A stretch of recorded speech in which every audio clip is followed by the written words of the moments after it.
Assalamualaikum warahmatullahi wabarakatuh. Izin Bapak-Bapak, Ibu-Ibu, rekan-rekan semuanya, Mas Adit. Eh, Hari ini kita akan menyelenggarakan webinar terkait upaya hukum atas sengketa pajak, khususnya ya, upaya hukum pajak itu. Jadi ini adalah tindak lanjut dari hasil kita Zoom meeting kemarin, Bapak Ibu, terkait pelatihan, mulai dari pemeriksaan, bagaimana metode teknik pemeriksaan, kemudian SPHP, kemudian bagaimana menanggapi SPHP, mengajukan QE, dan apa yang terjadi setelah SKP terbit. Kalau Bapak Ibu, saya kan kebetulan ngajar juga upaya hukum pajak di kampus TAN. Ini satu semester ini.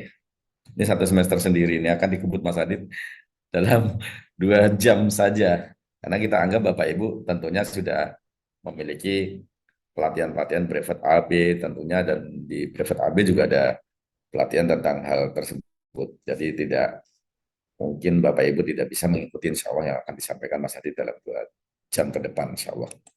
Jadi saya memflashback kemarin ya Mas Hadi, izin saya flashback. Jadi setelah adanya SP2 dalam yang menandai kick off pemeriksaan ya, stop pemeriksaan, dan ini adalah isu yang santer bahwa tahun depan pemeriksaan akan banyak Bapak Ibu, karena kemungkinan tahun depan itu AR sudah akan lebih berkurang. Yang sekarang dulu AR pengawasan dan konsultasi, pengawasannya masih ada, konsultasinya jadi penyuluh, fungsional penyuluh. Nanti AR itu akan semuanya jadi fungsional pemeriksa ke depannya. Ya, oke. Setelah dilakukan proses pemeriksaan dengan ditandai pertemuan pertama pada waktu pemeriksaan, Bapak Ibu dipanggil ke kantor pajak atau didatangi untuk disampaikan surat penugasan. Tentunya kantor pajak akan meminta dokumen, di mana secara formal 1 bulan setelah dokumen disampaikan, permintaan tersebut disampaikan, Bapak Ibu harus menanggapi. Jika ditanggapi semua ya clear, kalau enggak tentunya akan dibikin berita acara tidak disampaikan dokumen entah sebagian atau seluruhnya. Setelah itu, pemeriksa akan melakukan proses pemeriksaan dengan metode dan teknik pemeriksaan, akan beberapa kali mungkin ada komunikasi dengan wajib pajak, dan akhirnya bermuara dengan SPHP. Walaupun sebenarnya di di PMK juga diatur jika ada kewenangan dari unit kantor tersebut untuk berdiskusi atas temuan sebelum SPHP atau pra SPHP, tapi ada beberapa pemeriksa itu yang cenderung semuanya dituangkan dalam SPHP. Ya, kalau saya sendiri pada waktu saya jadi pemeriksa, saya lebih suka berdiskusi sebelum SPHP atas temuan-temuan saya. Kenapa? Saya nggak mau pengen dalam SPHP, saya seakan-akan koreksinya gede, nanti Bapak Ibu ternyata bisa nanggapin dokumen ada, zong, saya jadinya koreksinya malah turun ya. Oleh karena itu biasanya yang SPHP adalah beberapa yang sudah hasil diskusi mentok atau memang dokumen pada saat itu belum bisa membuat clear suatu masalah. Hak Bapak Ibu menanggapi SPHP adalah 7 hari sejak SPHP diterima atau disampaikan, ya, ditambah 3 hari jika Bapak Ibu memang akan mengajukan sorry, pengajuan perpanjangan. Jadi total 10 hari kerja. Saya cuma membayangkan tahun depan kemarin beredar SKB 3 Menteri. Tahun depan itu bulan April, itu lebarannya di tengah bulan, di mana dimulai cuti bersama tanggal 8 sampai tanggal 15 April. Artinya apa Bapak Ibu? Artinya itu kemungkinan itu pemeriksaan yang biasanya jatuh tempo April, karena SPTLB kan disampaikan kan April, dan tentunya 1 tahun permohonan itu atau 12 bulan sejak permohonan kan April ya jatuh temponya tahun depan secara undang-undang. Itu tentunya teman-teman pemeriksa akan majukan itu yang harusnya biasanya tanggal ya 20-an April sudah diasumsikan beres, berarti biasanya mereka akan menyampaikan SPAT 1 atau 2 bulan sebelumnya, yang biasanya baru bulan Maret atau akhir Februari teman-teman pemeriksa kemungkinan akan memberikan SPAP ke Anda, mungkin sekarang akan maju ke bulan Januari. Jadi habis tahun baru mungkin akan gas lagi tuh di pemeriksaan Pak Bu.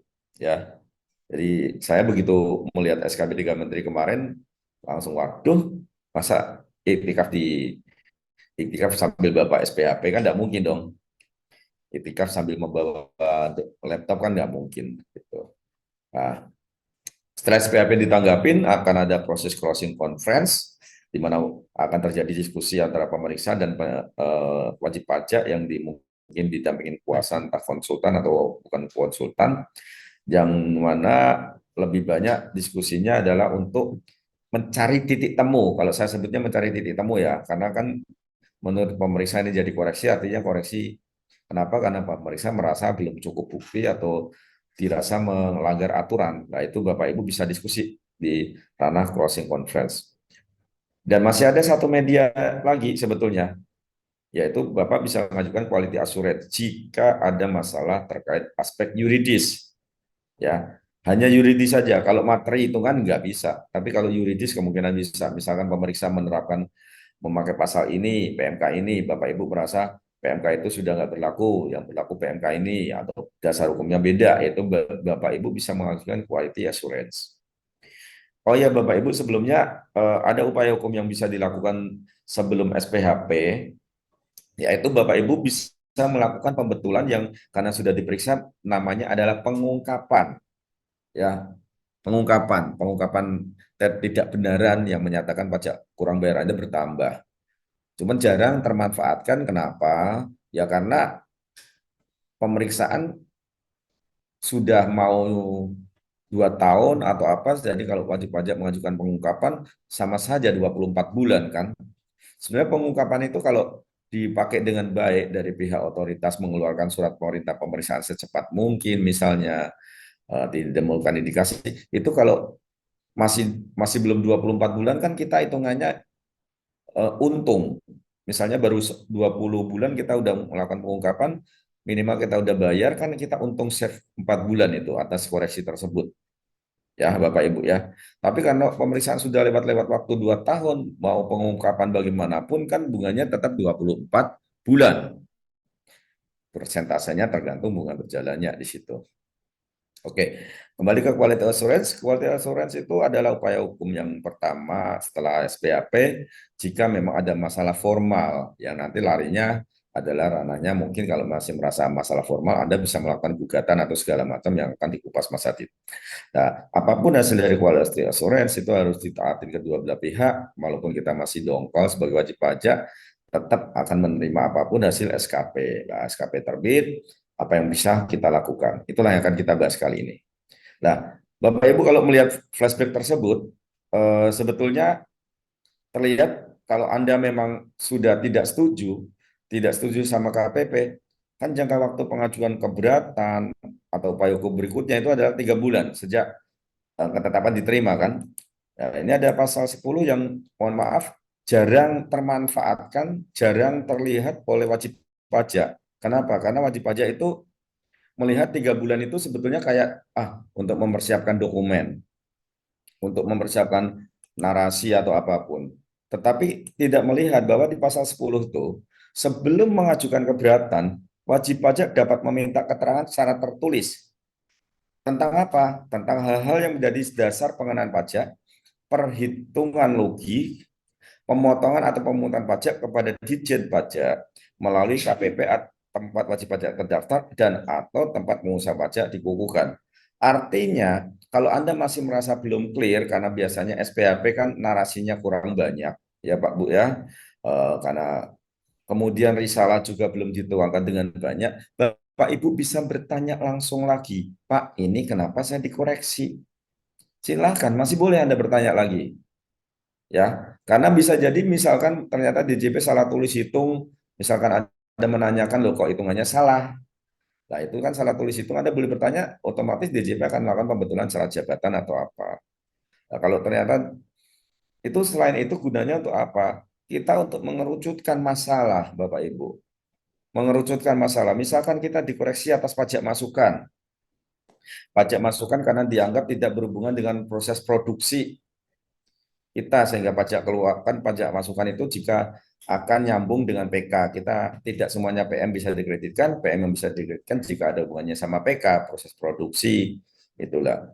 Nah, kita bisa tanya dan kita berargumen di situ lebih lanjut sehingga pemeriksa itu dari Dirjen Pajak akan meminta tolong ke pemeriksa untuk menanggapi ini kenapa wajib pajakmu PM-nya kamu koreksi masih bertanya lagi, tolong dijawab.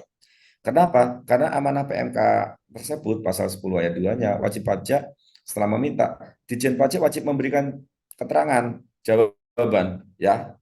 Jadi Bapak Ibu, istilahnya kita membuat ringnya lebih jelas. Kita membuat suatu masalah lebih jelas. Sengketanya kita tuh di mana sama Ditjen Pajak.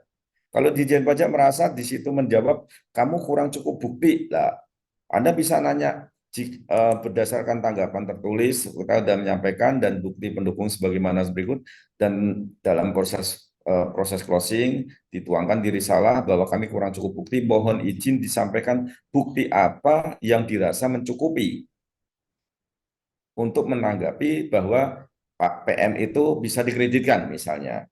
Bukti, kita minta bukti apa? Apakah nanti pasti dari pihak Ditjen Pajak kan wajib memberi. Mereka pasti akan memberikan list kan. Nah, Bapak Ibu silakan mengurus list tersebut, turutin list tersebut sehingga pada waktu mengajukan keberatan, arena pertempurannya sudah jelas dan list itu sudah Bapak Ibu tanggapi. Kenapa? Karena proses keberatan adalah proses semi pengadilan. Proses keberatan adalah proses yang terjadi sebelum ke pengadilan pajak banding. Dan mohon izin, jangan skeptis dulu. Jangan berpikir tidak baik dulu bahwa sama-sama masih satu payung Ditjen Pajak, paling keberatan juga ditolak. Tidak, mudah-mudahan tidak Bapak Ibu. Beberapa kali kami menghadapi sengketa di keberatan, itu kita alhamdulillah bisa meminimais koreksi bahkan memenangkan beberapa poin. QA pun kami pernah. Jadi tolong kita mulai sekarang profesional skeptis kalau memang merasa kita benar, dokumen disampaikan dengan sebenarnya. Oke, itu mungkin sedikit insight dari saya. Saya hanya melihat beberapa kejadian setelah saya di luar, di mana wajib pajak jarang memanfaatkan pasal 10 ini. Silahkan dimanfaatkan dengan maksimal, Bapak Ibu ya. Dan hari ini ayo kita belajar bersama dengan Mas Adit. Mungkin tadi belum disampaikan CV-nya Mas Adit ya, Mbak Citra ya. Bisa disampaikan setelah ini CV-nya Mas Adit dulu. Terima kasih.